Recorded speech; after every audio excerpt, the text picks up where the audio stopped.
That's the thing they're best at. They're bad at running our country. They're destroying our country. We have to win the elections. Very important. So I just wanted to thank everybody, you big NFT supporters. And, you know, we did that, and we came out with the first series, and they sold instantaneously.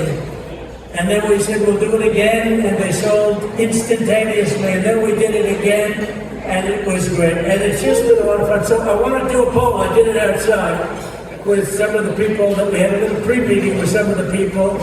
I don't know, maybe they're the richer people or the people that just said, we're going to spend a little more money. Who the hell knows? But we did it before, and so some people say, do a fourth. I think if we do a fourth, and this isn't about me, this is about you. Because you know, when we did the first one, we did $99.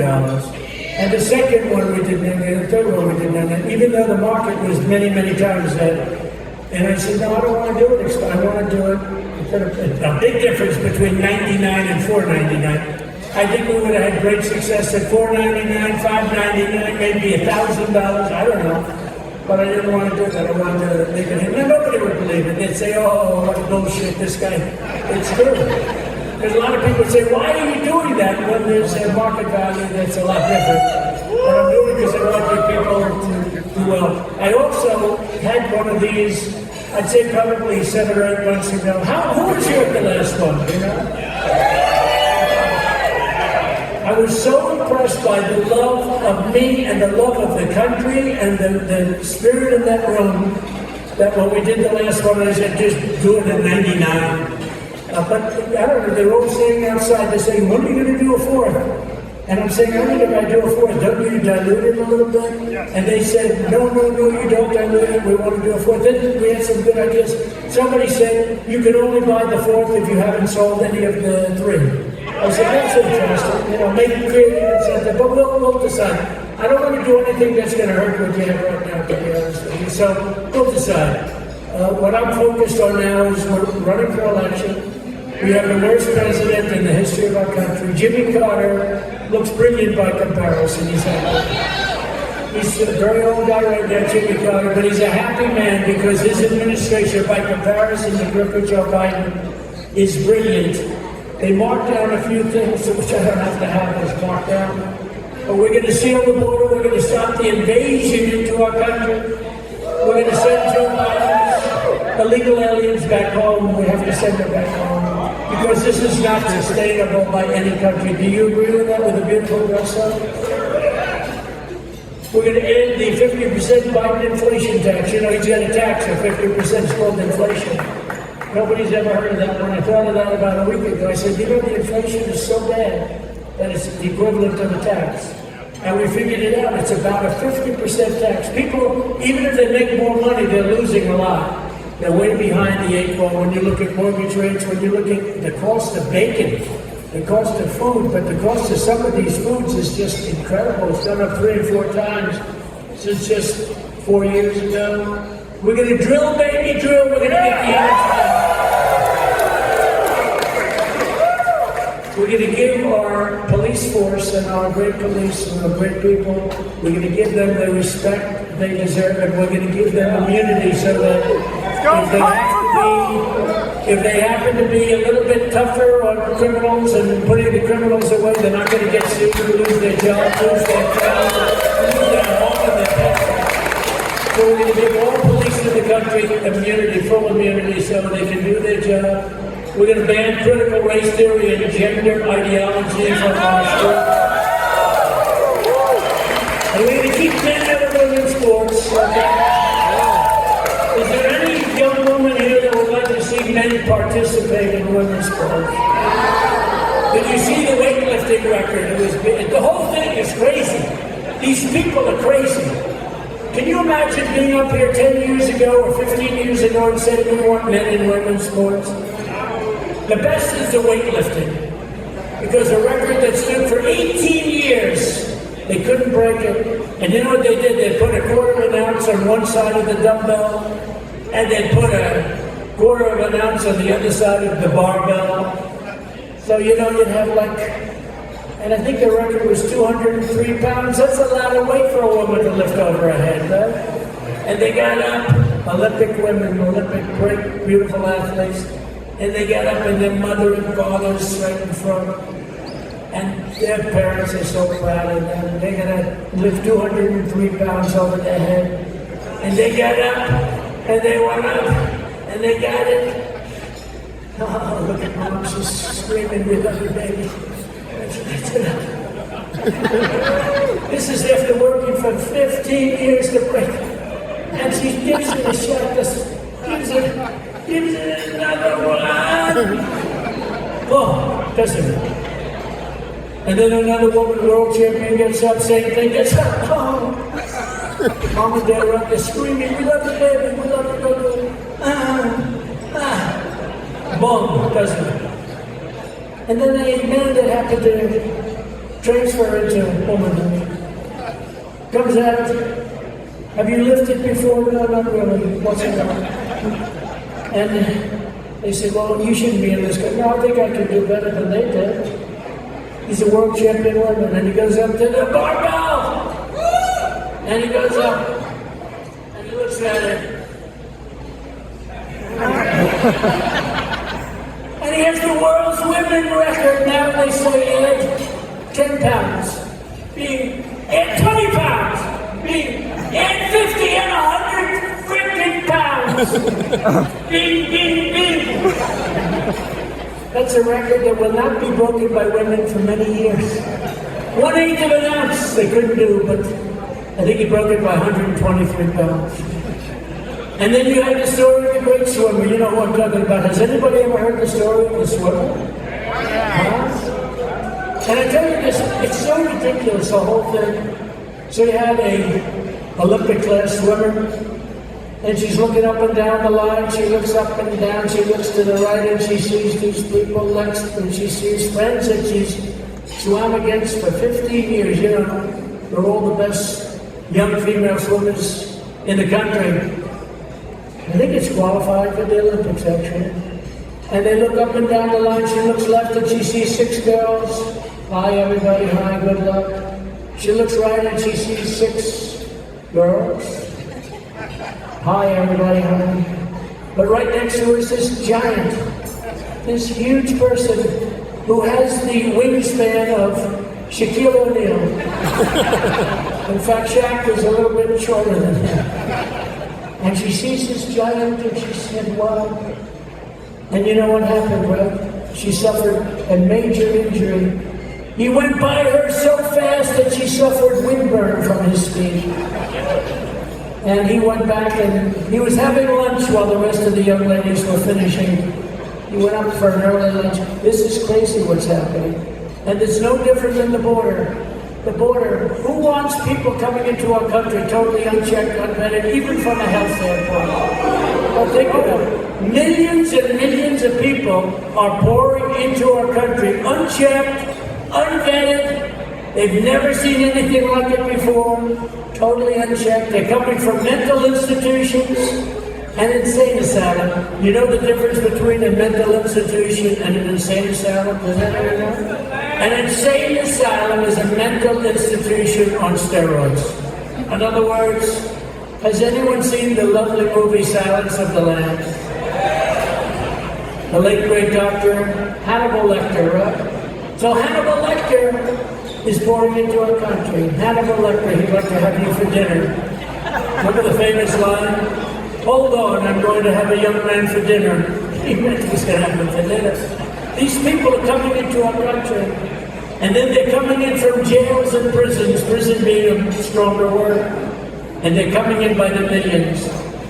We're like a dumping ground for the rest of the world. So we have, forget about NFT, we have to make this thing good. We have to win this election. So I hope you enjoy everything that you're doing. It's an honor to have everybody at Mar-a-Lago. You know, I built this ballroom for my wedding. And everyone thought I was going to rip it down immediately after the wedding, and I said, no, thank you, I think I'll keep it up. And this ballroom has raised more money for charity than any other room in the country.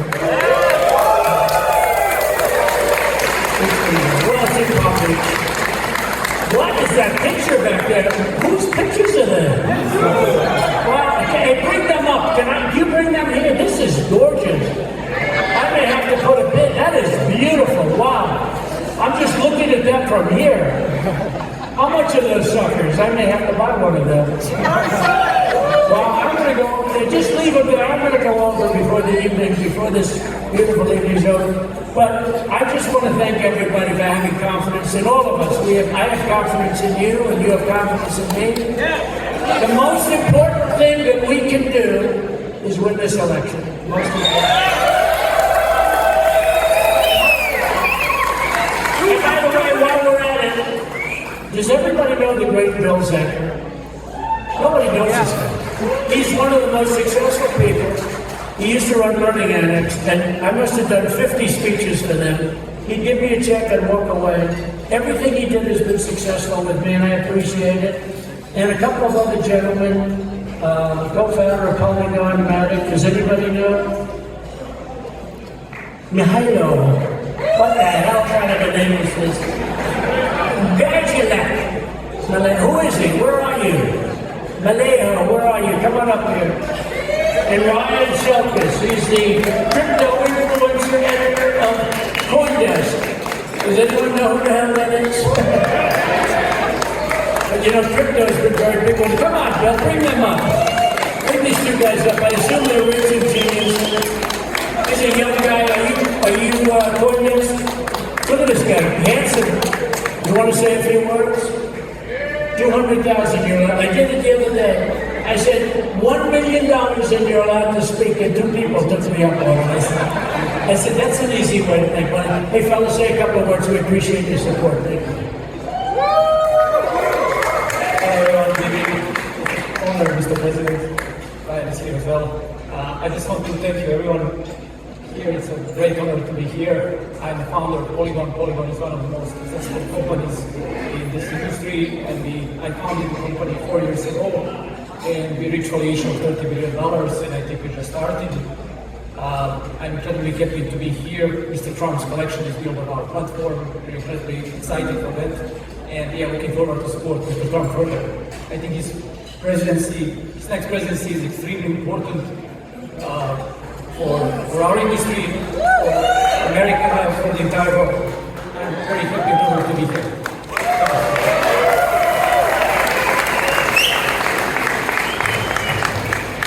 Thank you, Mr. President. A beautiful plug. We had a nice cocktail reception outside. And there's 50 million crypto holders in the U.S. That's a lot of voters. And I don't run CoinDesk anymore. I did rebuild it. I built another company since called Sorry, but that's okay. My friends at CoinDesk ran a poll that showed you beating Joe Biden among crypto voters by 5-1. So, and I think what that really has to do with is the frustration that people have with the administrative state right now, particularly the SEC and some of the overreach from the Biden administration. And you'll feel that frustration in this room. You'll feel that in a number of rooms that you go to if you talk to crypto users.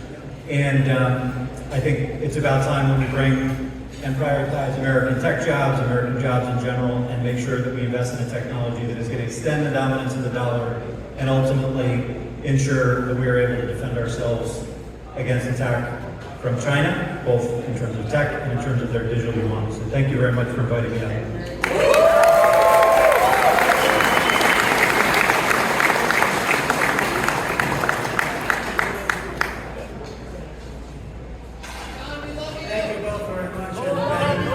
I will say the crypto thing has really been amazing what's happened in the last short period of time, and it's really, you've done a fantastic job, by the way, both of you. And you know, when we started the NFT thing, NFTs were not hot. They were not hot. And then we came out with Series 1, and it went through the roof immediately. It was gone in less than a day, I think. And then 45,000, and then we did 47,000. I wonder where we got those numbers. We did 47,000 the second, and it was the same thing. It was incredible. And then we did the third, and it's been incredible. And I mean, it's just been amazing.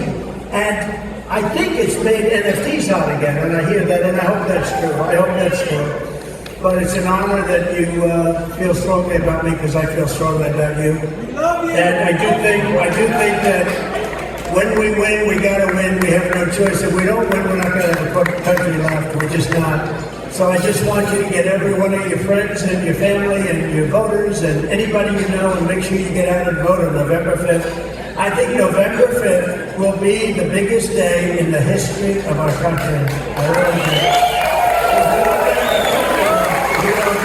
If we don't win this, we're not going to. We're really, you can take crypto and forget it. You can take NFTs, you can take everything and forget it. We're not going to have a country left. So I just want to thank you. It's an honor to have you at Mar-a-Lago. I do this for very few people. I don't do this where I invite people in.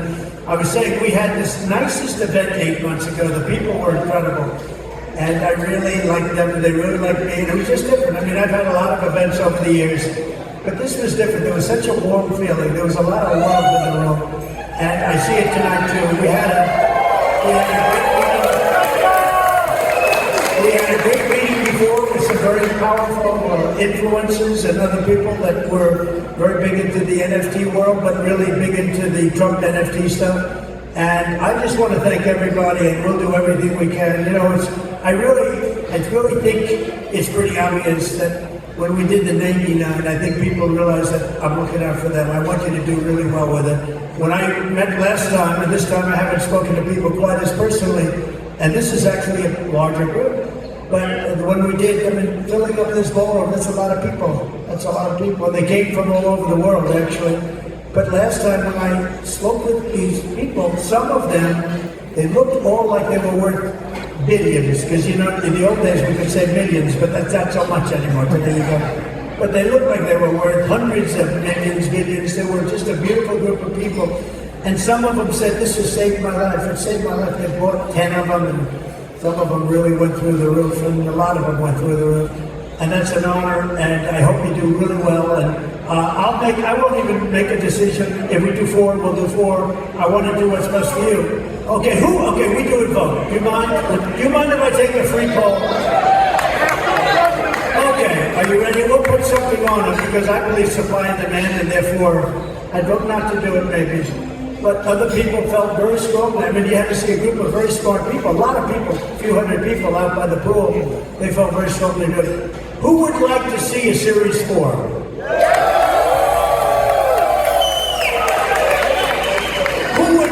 Like to see a Series 4. Wow, I'm amazed. What about when you're president? We do one when you're president. 2020 Series 4. You know, maybe that's it. We'll do one when we're president. You're president. Inaugural. And I like the idea that the only way you buy it is if you have your others. There's something good about that, right?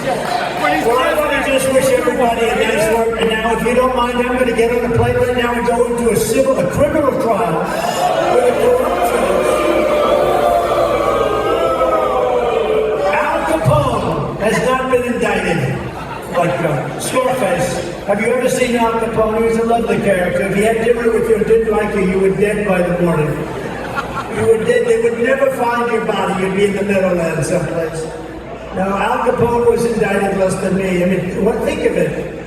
The great Al Capone. I'm looking at my parents. They're up in heaven, and I'm saying, Dad, I can't figure this one out.